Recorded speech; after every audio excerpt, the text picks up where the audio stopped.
Oke, siap-siap ya, karena dunia pendidikan di Indonesia ini bakal ada gebrakan baru. Ada peraturan yang penting banget nih, dan hari ini kita bakal kupas tuntas apa sih sebenarnya standar proses yang baru ini? Nah, pertanyaannya kan, Permendikdasmen nomor 1 tahun 2026 ini, apa artinya buat guru-guru di kelas, buat para siswa, dan juga buat orang tua di rumah? Yuk kita dalemin. Soalnya ini bukan cuma update biasa loh, ini bener-bener cetak biru baru buat pendidikan kita semua. Intinya tuh simpel banget sebenarnya. Kita geser fokus. Udah bukan lagi zamannya cuma ngapalin rumus atau tanggal bersejarah. Sekarang, yang diutamakan itu cara berpikirnya. Bisa dibilang ini perubahan filosofi yang, ya, mendasar banget tentang apa sih arti belajar itu. Dan ini nih yang paling seru, semuanya itu berpusat pada 3 prinsip yang, wah, inspiratif banget dari pasal 3. Anggap aja ini jantungnya dari semua perubahan ini. Berkesadaran, bermakna, dan menggembirakan. Kedengarannya keren kan? Apa sih artinya? Tenang, kita bakal bahas sebentar lagi. Oke, ini dia roadmap kita buat pembahasan kali ini. Pertama, kita lihat cetak birunya. Terus kita bedah 3 prinsip utamanya. Habis itu, kita intip gimana guru merencanakan pelajaran. Suasana kelasnya bakal kayak apa. Dan terakhir, gimana sistem penilaiannya dirombak total. Udah siap? Oke, kita langsung masuk ke bagian pertama. Kita pahami dulu fondasinya. Yaitu apa sih yang dimaksud dengan standar proses ini? Jadi, standar proses itu apa sih? Gampangnya gini deh, ini tuh kayak resep dasar atau ya kriteria minimal yang jadi panduan buat semua sekolah. Tujuannya cuma satu, biar cara kita merancang pelajaran, ngajar di kelas, sampai cara kita ngasih nilai ke siswa, itu semuanya nyambung dan efektif. Biar apa? Biar tujuan kelulusan tercapai. Nah, standar ini dibagi jadi 3 bagian yang gampang banget dimengerti. Ada perencanaan, pelaksanaan, sama penilaian. Jadi pertama perencanaan, mau ngajarin apa? Terus pelaksanaan, gimana cara ngajarinnya? Dan terakhir penilaian, gimana kita tahu anak-anak udah pada ngerti? Logis banget kan? Oke, sekarang kita masuk ke bagian yang paling saya suka. Filosofi di balik ini semua. Yuk, kita bedah 3 prinsip inti yang tadi udah kita singgung. Soalnya, ini tuh jiwanya dari peraturan ini loh. Berkesadaran itu artinya, siswa nggak cuma dicokokin materi, tapi mereka benar-benar paham kenapa mereka harus belajar ini. Bermakna itu, ya contohnya, belajar fisika itu bukan cuma soal rumus di papan tulis, tapi gimana ilmunya bisa dipakai buat benerin sepeda yang rusak. Dan mengembirakan, ini jelas ya, belajar itu harusnya seru, menantang dengan cara yang positif, bukan malah bikin pusing. Intinya, pengalaman belajarnya jadi lebih kompleks. Oke, kita lanjut ke pilar pertama dari standar proses, yaitu perencanaan. Terus gimana nih para guru bakal nyiapin pelajaran dengan aturan yang baru ini?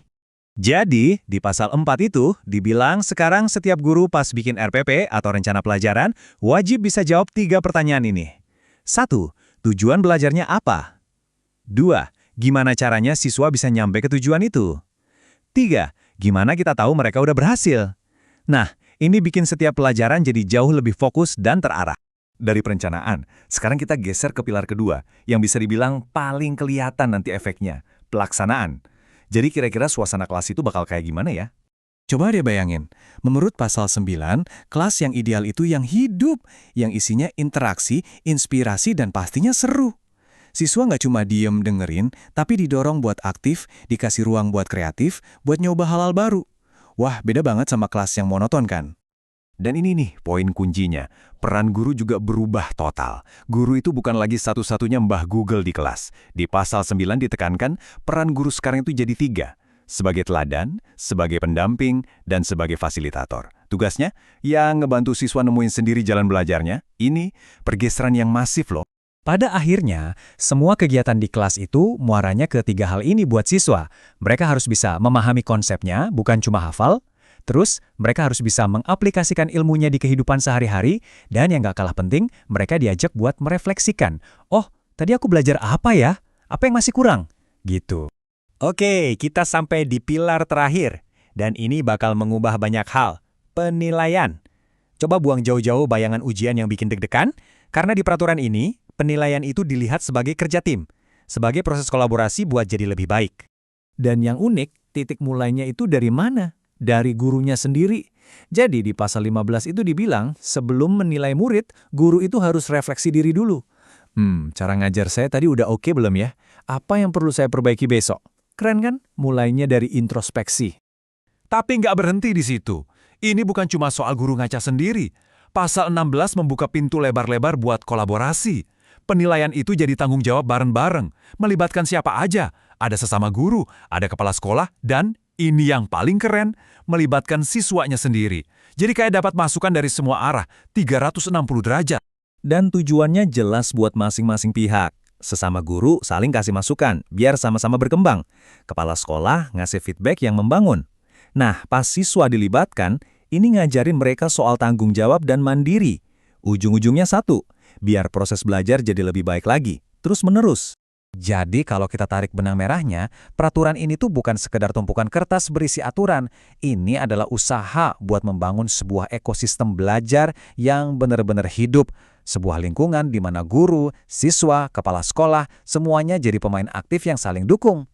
Nah, ini semua ninggalin kita dengan satu pertanyaan pamungkas yang menarik buat direnungkan. Kalau guru dan siswa, posisinya bukan lagi penilai dan yang dinilai, tapi udah jadi mitra, partner dalam proses belajar, kira-kira gimana ya dampaknya buat masa depan pendidikan di Indonesia?